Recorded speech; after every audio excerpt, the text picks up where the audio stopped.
Edgar Thompson, trabajos de acero. No es difícil adivinar a quién se hizo el pedido cuando el ferrocarril de Pensilvania necesitó rieles de acero. Cuando Carnegie y George Pullman trabajaban por lograr la supremacía en la venta de vagones dormitorios, el rey del acero volvió a recordar la lección de los conejos. La empresa central de transportación, en la cual dominaba Andrew Carnegie, luchaba contra la compañía en que dominaba Pullman. Las dos empresas pugnaban por proveer de vagones dormitorios al ferrocarril Union Pacific. Rebajaban los precios y destruían toda probabilidad de beneficios para la firma que obtuviera el negocio. Carnegie y Pullman habían ido a Nueva York para ver, cada uno por su cuenta, al directorio del ferrocarril. Una noche se encontraron en el Hotel St. Nicholas y Carnegie dijo: «Buenas noches, señor Pullman. ¿No le parece que estamos procediendo como un par de tontos?» «¿Por qué?» Entonces Carnegie expresó las ideas que tenía, una fusión de las dos empresas. Habló con enorme optimismo de las ventajas mutuas que se desprenderían de la cooperación en lugar de la pugna entre los dos intereses. Pullman escuchó atentamente, pero no quedó del todo convencido. Por fin preguntó: ¿qué nombre tendría la nueva firma? Pues la Pullman Palace Car Company, por supuesto. Se le iluminó el rostro a Pullman. «Venga a mi habitación», dijo. «Vamos a conversar del asunto». Esa conversación hizo historia en la industria de los Estados Unidos. Esta política de Andrew Carnegie, de recordar y honrar los nombres de sus amigos y allegados, fue uno de sus secretos mejores.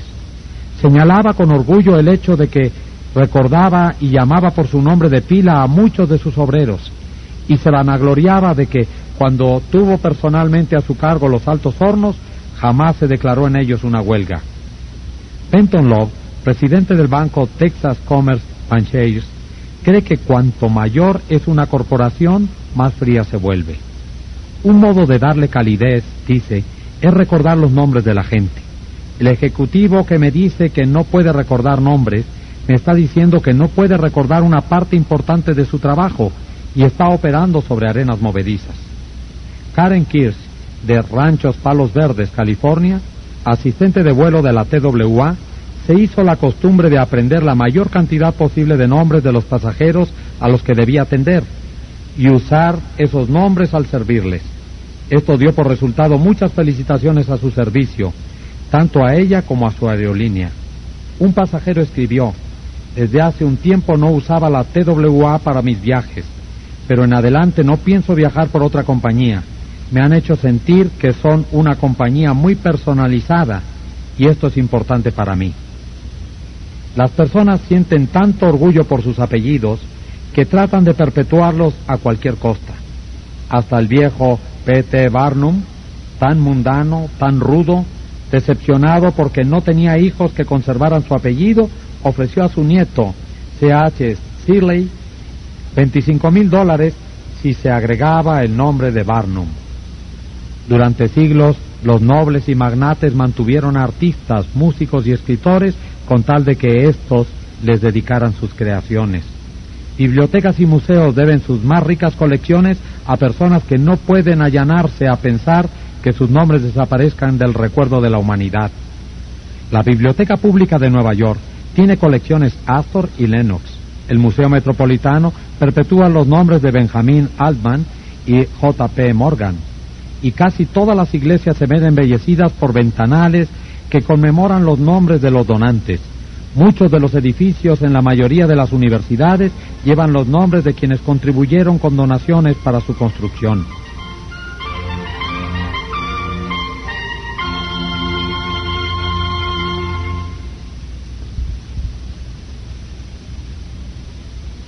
La mayoría de la gente no recuerda nombres por la sencilla razón de que no dedican el tiempo y la energía necesarios para concentrar y repetir y fijar nombres indeleblemente en la memoria.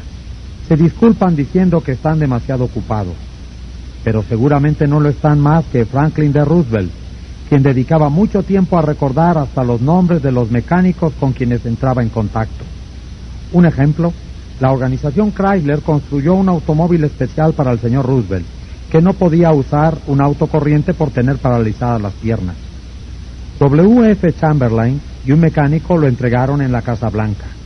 Tengo a la vista una carta del señor Chamberlain que relata su experiencia.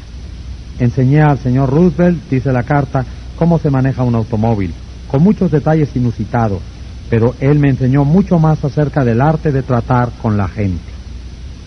Cuando lo visité en la Casa Blanca, el presidente se mostró muy simpático y animoso. Me llamó por mi nombre, me hizo sentir cómodo y me impresionó particularmente por el hecho de que estaba vitalmente interesado en las cosas que yo le mostraba y de las que le hablaba.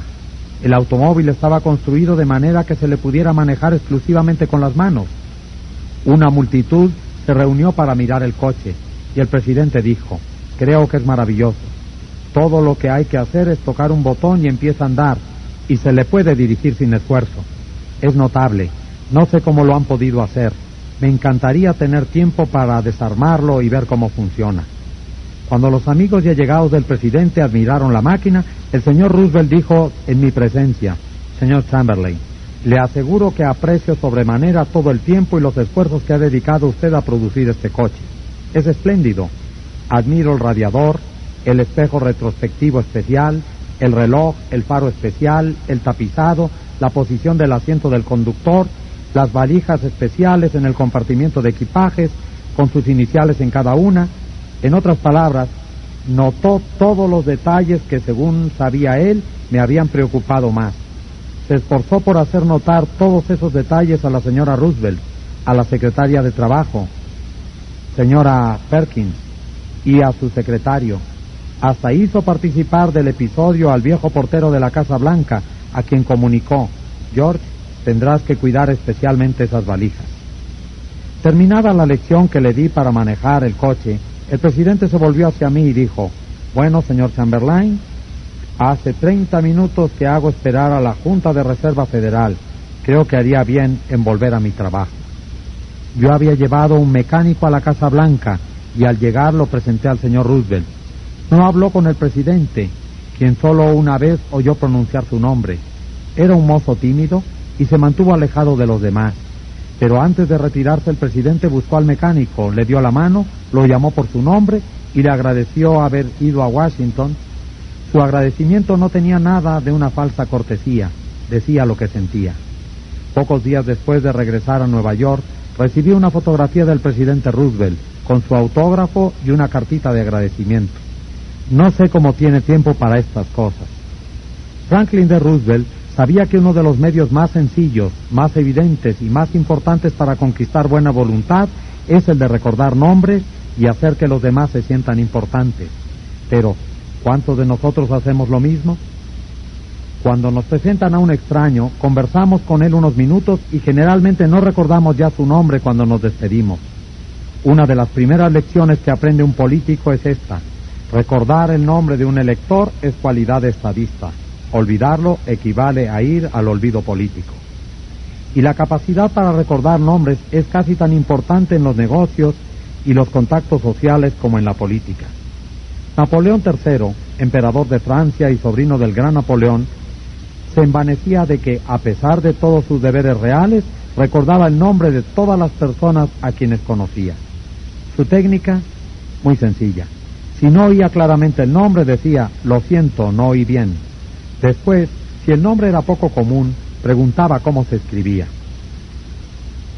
Durante la conversación se tomaba el trabajo de repetir varias veces el nombre y trataba de asociarlo en la mente con las facciones, la expresión y el aspecto general del interlocutor. Si la persona era alguien de importancia, Napoleón se tomaba más trabajo aún. Tan pronto como quedaba a solas, escribía ese nombre en un papel, lo miraba, se concentraba en él, lo fijaba con seguridad en la mente y rompía después el papel. De esta manera se formaba una impresión visual, además de la impresión auditiva del nombre. Todo esto requiere tiempo, pero los buenos modales, dijo Emerson, se hacen de pequeños sacrificios. La importancia de recordar y usar nombres no es solo prerrogativa de reyes y ejecutivos de corporaciones. Nos puede servir a todos. Ken Nottingham, un empleado de la General Motors en Indiana, solía almorzar en la cafetería de la compañía. Notó que la mujer que trabajaba en el mostrador siempre tenía mal ceño.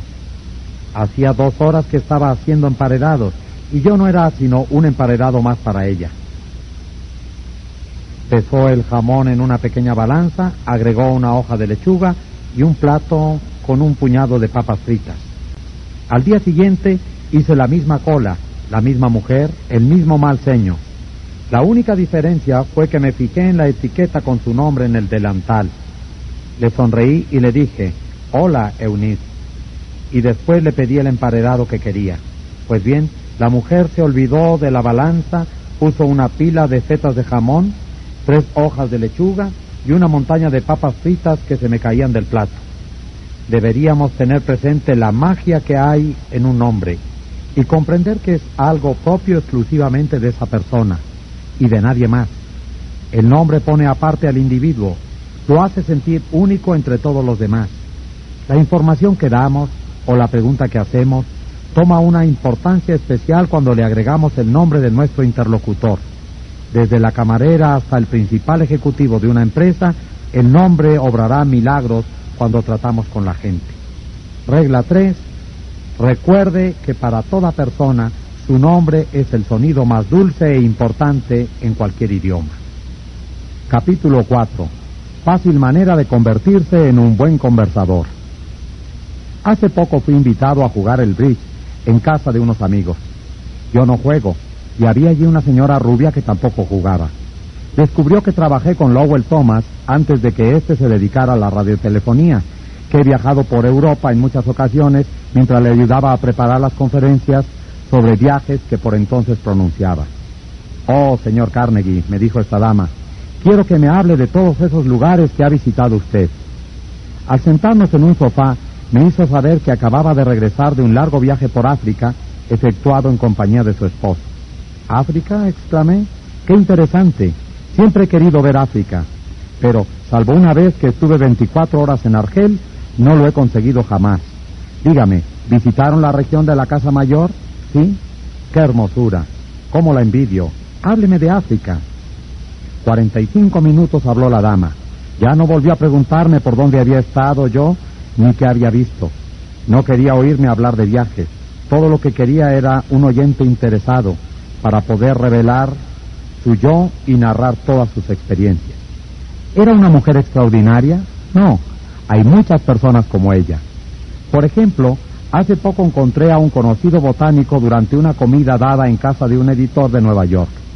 Jamás había hablado con un botánico y me pareció sumamente interesante. Me senté literalmente al borde de la silla y escuché absorto mientras hablaba de plantas exóticas, experimentos en el desarrollo de formas nuevas de vida vegetal y jardines de interior y de cosas asombrosas acerca de la humilde papa. Yo tengo en casa un huerto interior y tuvo este hombre la bondad de indicarme cómo debía resolver algunos de mis problemas. He dicho que estábamos en una comida. Debe de haber habido otros 12 invitados, pero violé todos los cánones de la cortesía e ignoré a todos los demás y hablé horas y horas con el botánico. Llegó la medianoche, me despedí de todos y me marché. El botánico se volvió entonces a nuestro huésped y tuvo referencias muy elogiosas para mí. Yo era muy estimulante, yo era esto y aquello, y terminó diciendo que yo era un conversador muy inteligente. ¿Un conversador inteligente? ¿Yo? ¿Por qué, si apenas había insinuado una palabra? No podría haberla pronunciado sin cambiar de tema, porque no sé de botánica más de lo que sé sobre la anatomía del pingüino. Pero había escuchado con atención, había escuchado porque tenía profundo interés en lo que decía mi interlocutor, y él lo sabía. Naturalmente estaba complacido. Esa manera de escuchar es uno de los más altos cumplimientos que se pueden rendir. Pocos seres humanos, escribió Jack Woodford en Extraños en el Amor, se libran de la implícita adulación que hay en el oyente absorto. Yo hice más que presentarme como oyente absorto. Fui caluroso en mi aprobación y generoso en mis elogios. Le dije que me había entretenido e instruido inmensamente, y así era. Le dije que deseaba tener sus conocimientos, y así era. Le dije que me gustaría recorrer los campos con él, y así era. Le dije que debía verlo de nuevo, y así era. Y de tal modo le hice pensar que yo era un buen conversador cuando, en realidad, no había sido más que un buen oyente y lo había alentado a hablar. ¿Cuál es el misterio, el secreto de una feliz entrevista de negocios? Según Charles W. Eliot, que fue presidente de Harvard, No hay misterio en una feliz conversación de negocios. Es muy importante prestar atención exclusiva a la persona que habla. Nada encierra tanta lisonja como es. El mismo Eliot era un maestro en el arte de escuchar. Henry James, uno de los primeros grandes novelistas norteamericanos y miembro de la facultad de Harvard, recordaba: la escucha del doctor Eliot no era mero silencio, sino una forma de actividad. Sentado muy erguido, con las manos unidas en el regazo, sin hacer otro movimiento que el de los pulgares girando uno alrededor del otro, más rápido o más lento, enfrentaba a su interlocutor y parecía escuchar con los ojos tanto como con los oídos. Escuchaba con la mente y consideraba atentamente lo que uno tenía que decir mientras lo decía. Al final de una entrevista con él, la persona que había hablado sentía que sus palabras habían llegado a su destino. Evidente, ¿verdad? No hay necesidad de estudiar 4 años en Harvard para descubrirlo. Sin embargo, usted y yo conocemos comerciantes que alquilan costosos locales, que compran sus mercaderías económicamente, que adornan sus vidrieras con sapiencia, que gastan mucho dinero en publicidad y emplean después personal sin el sentido común necesario para ser buenos oyentes, personal que interrumpe a los clientes, los contradice, los irrita y los echa casi de la tienda. Una tienda de Chicago estuvo a punto de perder un viejo cliente que hacía compras por varios miles de dólares anuales en esa tienda por culpa de un empleado que no escuchaba. La señora Henrietta Douglas, que siguió nuestro curso en Chicago, había comprado un abrigo en una liquidación. Cuando llegó con el abrigo a su casa, notó que el forro tenía un desgarrón. Volvió al día siguiente y le pidió a la empleada de ventas que le cambiara la prenda. La empleada se negó incluso a escuchar su queja. «Usted lo compró en una liquidación», dijo. Señaló un cartel en la pared. «Lea eso», exclamó. «No hay devoluciones. Si lo compró tendrá que llevárselo como está. Cosa usted mismo el forro». «Pero es una mercadería fallada», se quejó la señora Douglas. «No importa», la interrumpió la empleada. «Si no hay devoluciones, no hay devoluciones». La señora Douglas estaba a punto de marcharse, indignada, jurando no volver nunca más a esa tienda, cuando se le acercó la gerente de la sección, que la conocía por sus muchos años de comprar allí. La señora Douglas le contó lo que había sucedido. La mujer escuchó con atención toda la historia, examinó el abrigo y después dijo: «Las compras hechas en liquidaciones son sin devolución porque es el modo en que nos sacamos de encima toda la mercadería al terminar la temporada. Pero esta política no puede aplicarse a mercadería fallada. Le repararemos o reemplazaremos el forro, o si usted prefiere le devolveremos el dinero». ¿Qué diferencia de tratamiento? Si esa gerente no hubiera aparecido a tiempo para escuchar a la clienta, la tienda habría perdido para siempre a una compradora fiel. Escuchar es tan importante en la vida cotidiana de uno como en el mundo de los negocios. Millie Esposito, de Croton-on-Hudson, Nueva York, se había propuesto escuchar cuidadosamente cuando alguno de sus hijos quisiera hablarle. Una noche estaba sentada en la cocina con su hijo Robert, y después de una breve exposición de algo que tenía en mente, Robert dijo: «Mamá, yo sé que tú me quieres mucho». La señora Esposito, conmovida, dijo: «Por supuesto que te quiero mucho. ¿Acaso lo dudabas?». «No», respondió Robert, «pero sé que realmente me quieres porque cada vez que quiero hablarte sobre cualquier cosa, tú dejas de hacer cualquier cosa que estés haciendo y me escuchas». El protestador crónico, aún el crítico más violento, se suavizará y apaciguará frecuentemente en presencia de un oyente que muestre paciencia y simpatía. Un oyente que guarde silencio en tanto el iracundo protestador se dilate como una cobra y suelte el veneno de su sistema. Un ejemplo: la compañía telefónica de Nueva York descubrió hace pocos años que tenía que vérselas con un cliente furioso y amigo de maldecir a las telefonistas. ¿Y cómo las maldecía? Insultaba, amenazaba a hacer pedazos el teléfono, se negaba a pagar ciertas cuentas que decía eran falsas, escribía cartas a los diarios, formuló quejas numerosas a la Comisión de Servicios Públicos e inició varios juicios contra la compañía. Por fin, uno de los más hábiles francotiradores de la empresa fue enviado a entrevistar al cliente. El francotirador escuchó y dejó que el iracundo gozara de la expresión de sus quejas. El empleado escuchó y dijo sí, y demostró su simpatía. Siguió gritando y yo escuchando durante casi 3 horas, relataba el francotirador ante nuestra clase. Volví a verlo y seguí escuchando. Lo entrevisté 4 veces y antes de terminar la 4ª visita me había convertido en socio de una organización que iba a iniciar. Era la Asociación Protectora de Abonados Telefónicos. Todavía soy miembro de la organización y, por cuanto he podido saber, soy el único fuera del señor X. Yo lo escuché y le di la razón en cada uno de los puntos que suscitó en esas conversaciones. Hasta entonces, ningún empleado telefónico lo había entrevistado en esa forma, y por fin se hizo muy amigo mío. Durante la primera visita no se mencionó el asunto por el cual lo iba a ver. Lo mismo ocurrió en la segunda y en la tercera, pero en la 4ª entrevista dejé completamente resuelto el caso. Cobré todas las cuentas y, por primera vez en la historia de sus dificultades con la compañía telefónica, lo convencí de que retirara sus quejas ante la comisión. Es indudable que el señor X se consideraba el iniciador de una santa cruzada en defensa de los derechos del público contra la explotación inicua. Pero, en realidad, lo que quería era sentirse importante.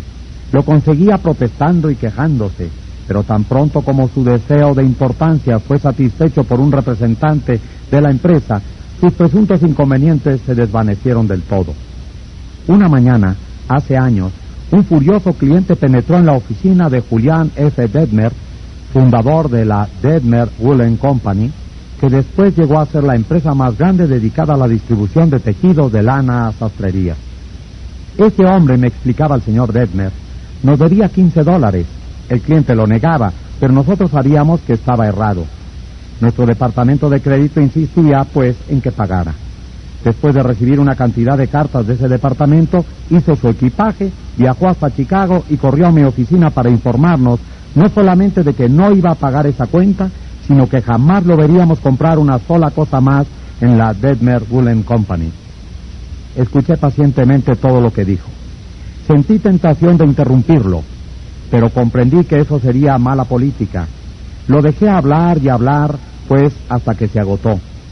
Cuando por fin se calmó y pareció de mejor talante, le dije: quiero agradecerle que haya venido a Chicago para decirme esto. Me ha hecho un gran favor, porque si nuestro departamento de crédito lo molesta, es posible que también moleste a otros buenos clientes, y tal cosa nos perjudicaría. Créame, estoy más contento de oír esto que usted de decirlo. Aquello era lo último que esperaba que le dijera. Creo que quedó un poco decepcionado porque había ido a Chicago para decirme unas cuantas verdades y se encontraba con que yo le estaba agradecido en lugar de enojado.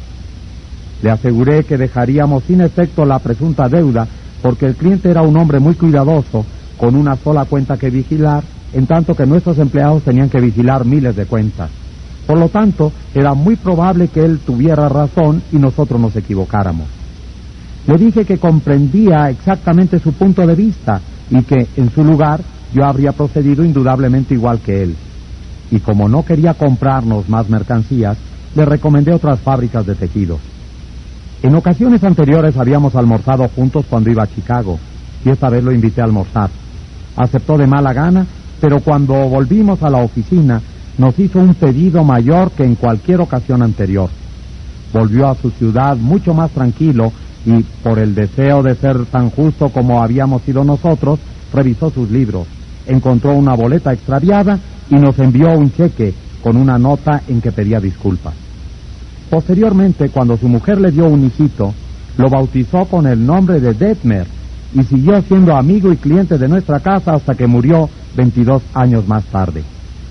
Hace años, un pobre niño, un inmigrante holandés, lavaba las ventanas de una panadería después de ir a la escuela por 50 centavos a la semana, y su familia era tan pobre que solía salir todos los días a la calle con una cesta a recoger trozos de carbón caídos en las calles. Aquel niño, Edward Bock, no se educó en escuelas más que durante 6 años de su vida, pero con el tiempo llegó a ser uno de los más prósperos directores de revistas que ha registrado la historia del periodismo norteamericano. ¿Cómo lo consiguió? La historia es larga, pero se puede referir brevemente la forma en que se inició. Se inició por medio de los principios que se recomiendan en este capítulo. Salió de la escuela cuando tenía 13 años para emplearse como cadete de oficina en la Western Union con un sueldo de $6.25 por semana. Pero no abandonó por un instante la idea de educarse. Empezó a educarse solo. ahorró el dinero que debía emplear en transportes y se pasó muchos días sin almorzar hasta que tuvo suficiente dinero para comprar una enciclopedia de biografías norteamericanas. Y entonces hizo una cosa inusitada. Leyó la vida de hombres famosos y les escribió pidiéndoles información adicional. Era un buen oyente. Alentaba a personas famosas a hablar de sí mismas. Escribió al general James A. Garfield, que era entonces candidato a presidente, y le preguntó si era cierto que había sido peón de remolque en un canal. Y Garfield le respondió. Escribió al general Grant para inquirir sobre determinada batalla, y Grant le envió un mapa dibujado por él y lo invitó a comer con él y a pasar la noche charlando. Buck tenía entonces 14 años. Escribió a Emerson y lo alentó a hablar de su persona. Este mensajero de la Western Union mantenía bien pronto correspondencia con muchas de las personas más famosas del país: Emerson, Philip Brooks, Oliver Wendell Holmes, Longfellow, la señora de Abraham Lincoln, Louisa May Alcott, el general Sherman y Jefferson Davis. No solamente cruzaba cartas con ellas, sino que tan pronto como obtuvo vacaciones visitó a muchas de esas personas y fue recibido como un huésped predilecto. Tal experiencia le dio una confianza que fue de valor incalculable para su vida ulterior. Estos hombres y estas mujeres de fama le inculcaron una visión y una ambición que revolucionaron su vida. Y permítaseme repetir que todo esto solo fue posible por la aplicación de los principios de que hablamos aquí. Isaac F. Marcosson, que es probablemente el campeón mundial de las entrevistas de celebridades, declaraba que muchas personas no logran causar una impresión favorable porque no escuchan con atención. Están tan preocupados por lo que van a decir que no escuchan nada. Hombres famosos me han dicho que prefieren buenos oyentes a buenos conversadores, pero que la habilidad para escuchar parece más rara que cualquier otra cualidad humana. Y no solamente los grandes hombres desean tener buenos oyentes, sino que también ocurre lo mismo con la gente común. Ya lo dijo la revista Selecciones del Reader Digest cierta vez. Muchas personas llaman a un médico cuando lo que necesitan es alguien que los escuche.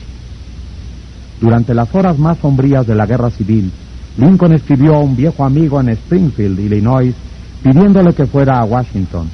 Lincoln decía que tenía algunos problemas que tratar con él. El viejo vecino fue a la Casa Blanca y Lincoln le habló durante horas acerca de la conveniencia de dar una proclama de liberación de los esclavos. Lincoln recorrió todos los argumentos en favor y en contra de tal decisión y luego leyó artículos periodísticos y cartas, algunos de los cuales lo censuraban por no liberar a los esclavos, en tanto que otros lo censuraban por el temor de que los liberara. Después de hablar y hablar y Lincoln le habló durante horas acerca de la conveniencia de dar una proclama de liberación de los esclavos. Lincoln recorrió todos los argumentos en favor y en contra de tal decisión y luego leyó artículos periodísticos y cartas, algunos de los cuales lo censuraban por no liberar a los esclavos, en tanto que otros lo censuraban por el temor de que los liberara. Después de hablar y hablar durante horas, Lincoln estrechó la mano de su viejo amigo, se despidió de él y lo envió de regreso a Illinois, sin pedirle siquiera una opinión. Lincoln era el único que había hablado. Esto pareció despejarle la mente. Pareció sentirse mucho más a sus anchas después de la conversación, relataba después el amigo. Lincoln no quería consejo, solo quería un oyente amigo, comprensivo, ante quien volcar sus ideas. Eso es todo lo que nos hace falta cuando nos vemos en dificultades. Eso es, frecuentemente, lo que quiere el cliente irritado, o el empleado insatisfecho, o el amigo disgustado. Uno de los más grandes en el arte de escuchar, en los tiempos modernos, fue el famoso psicólogo Sigmund Freud. Un hombre que conoció a Freud describió su modo de escuchar. Me impresionó tanto que no lo olvidaré jamás. Tenía cualidades que nunca he visto en ningún otro hombre. Yo nunca había visto una atención tan concentrada, y no se trataba en absoluto de una mirada penetrante y agresiva. Sus ojos eran cálidos y simpáticos, su voz era grave y bondadosa, gesticulaba poco, pero la atención que me prestó, su captación de lo que yo decía, aun cuando me expresara mal, eran extraordinarias. Es indescriptible lo que se siente cuando uno es escuchado así. Si quiere usted que la gente lo eluda y se ría de usted apenas le vuelva la espalda, y hasta lo desprecie, aquí tiene la receta. Jamás escuche mientras hablen los demás. Hable incesantemente de sí mismo. Si se le ocurre una idea cuando su interlocutor está hablando, no lo deje terminar. No es tan vivo como usted. ¿Por qué ha de perder el tiempo escuchando su estúpida charla? Interrúmpalo en medio de una frase. ¿Conoce usted a alguien que proceda así? Yo sí, desgraciadamente. Y lo asombroso es que algunos de ellos figuran destacadamente en la sociedad. Majaderos, esto es lo que son. Majaderos embriagados por su propio yo, ebrios por la idea de su propia importancia. La persona que solo habla de sí, solo piensa en sí. Y la persona que solo piensa en sí mismo, dice el doctor Nicholas Murray Butler, presidente de la Universidad de Columbia, carece de toda educación. No es educado, dice el doctor Butler, por mucha instrucción que tenga. De manera que si aspira usted a ser un buen conversador, sea un oyente atento. Para ser interesante hay que interesarse. Pregunte cosas que su interlocutor se complacerá en responder. Aliéntelo a hablar de sí mismo y de sus experiencias. Recuerde que la persona con quien habla usted está 100 veces más interesada en sí misma y en sus necesidades y sus problemas que en usted y sus problemas. Su dolor de muelas le importa más que una epidemia que mate a 1 millón de personas en China. Un furúnculo en el cuello significa para él una catástrofe mayor que 40 terremotos en África. Piense en eso la próxima vez que inicie una conversación. Regla 4. Sea un buen oyente. Anime a los demás a que hablen de sí mismos. Capítulo 5. Cómo interesar a la gente. Todos los que visitaron a Theodore Roosevelt en Oyster Bay quedaron asombrados por la profundidad y diversidad de sus conocimientos. Fuese un vaquero o un soldado de caballería, un político de Nueva York o un diplomático quien lo visitaba, Roosevelt sabía de qué hablar. ¿Cómo lo lograba? Muy sencilla es la respuesta. Siempre que Roosevelt esperaba a un visitante, se quedaba hasta muy tarde la noche anterior a su llegada, instruyéndose en el tema sobre el cual sabía que se interesaba particularmente el huésped esperado. Porque Roosevelt no ignoraba, como los grandes líderes, que el camino real hasta el corazón es hablarle de las cosas que más preciadas le son. El cordial William Lyon Phelps, ensayista y profesor de literatura en Yale, aprendió esta lección al comenzar la vida. Cuando tenía 8 años y me encontraba un fin de semana de visita en casa de mi tía Libby Lindsley en Stanford sobre el house tonic, escribe Phelps en su ensayo sobre Human Nature, llegó una noche un hombre maduro y después de una cortés escaramuza verbal con mi tía, volcó su atención en mí. Por aquel entonces me entusiasmaban los botes y los barcos, y el visitante trató este tema de una manera que me pareció sumamente interesante. Cuando se retiró, hablé de él con entusiasmo. ¡Qué hombre! Y cómo se interesaba por la navegación. Mi tía me informó que era un abogado de Nueva York, que no tenía interés alguno en botes ni en barcos, pero ¿por qué no hizo más que hablar de botes? Porque es un caballero, respondió mi tía. Advirtió que te interesaban los botes y habló de las cosas que sabía te interesarían y agradarían. Quiso hacerse agradable. Nunca olvidé las palabras de mi tía. Al escribir este capítulo, tengo a la vista una carta de Edward L. Chalif, quien se dedicó activamente a la obra de los Boy Scouts. Un día, escribí al señor Chalif, comprobé que necesitaba un favor. Se estaba por realizar una gran convención de Boy Scouts en Europa y quería que el presidente de una de las más grandes empresas del país pagara los gastos de viaje de uno de nuestros niños. Afortunadamente, poco antes de ir a ver a este hombre, supe que había extendido un cheque por $1 millón y que, después de pagado y cancelado, le había sido devuelto para que lo pusiera en un marco. Lo primero que hice cuando entré a su despacho fue pedirle que me mostrara ese cheque. Un cheque por $1 millón. Le dije que no sabía de otra persona que hubiera extendido un cheque por esa suma y que quería contar a mis niños que había visto un cheque por $1 millón. Me lo mostró de buena gana. Yo lo admiré y le pedí que me dijera cómo había llegado a extenderlo. Ya habrá notado usted, ¿verdad?, que el señor Chalif no empezó a hablar de los Boy Scouts ni de la convención en Europa, ni de lo que él quería. Habló sobre lo que le interesaba al interlocutor. Veamos el resultado. Por fin, el hombre a quien había entrevistado me dijo: ahora que recuerdo, ¿para qué vino a verme? Se lo dije, y con gran sorpresa mía, no solamente accedió inmediatamente a lo que le solicitaba, sino que concedió mucho más. Yo le pedía que enviara un solo niño a Europa, y en cambio él decidió enviar a 5 niños, y a mí mismo. Me entregó una carta de crédito por $1000 y me pidió que nos quedáramos